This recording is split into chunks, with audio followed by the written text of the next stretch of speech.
Баршаңызға сәлем. Бүгін сіздермен хит болған президент салатын жасайтын боламыз. Жасалуы өте оңай әрі дәмі ерекше дәмді. Және менің каналыма тіркеліп кетуді ұмытпаңыз. Алдағы уақытта сіздермен пайдалы рецепттермен бөлісіп отыратын боламын. Огурцыйымызды дәл осылай солонка ретінде ұзынша етіп турап аламыз. Турап болған огурцыйымызды ыдысымызға салып, помидорымызды дәл солай ұзынша етіп турап алатын боламыз. Ортасындағы сулы жерін алып тастасаңыздар болады.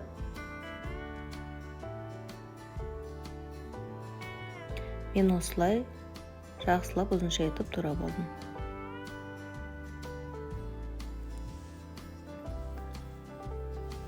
Турап болған помидорымызды ыдысымызға саламыз және жұмыртқамызды сарысын ажыратып алып, тек қана ағын турайтын боламыз. Оны да дәл солай ұзынша етіп турап аламыз.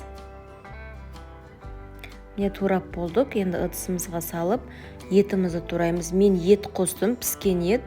Сіздер колбаса қоссаңыздар да болады, орнына өте дәмді болады. Міне оны да ұзынша етіп осылай турап алдым. Толық рецептісін мен описание бөліміне жазып кететін болам.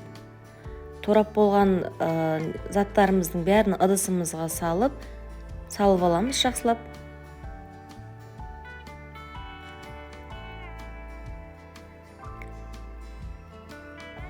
Және тұз салуды ұмытпаймыз.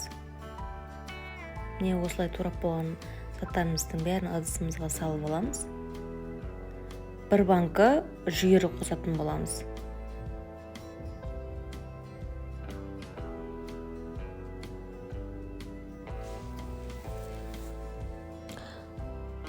Тұзды қалауларыңызша қосасыздар.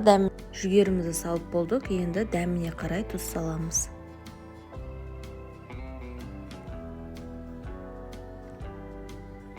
Майонезді де қалауларыңызша саласыздар, дәміне қарай. Жақсылап араластырып аламыз.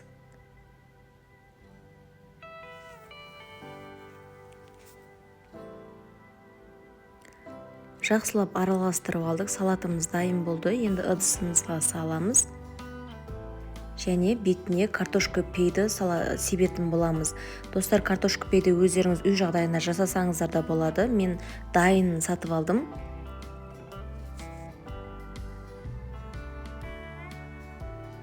Міне салып алдық, енді картошка пейімізді бетіне сеуіп шығамыз.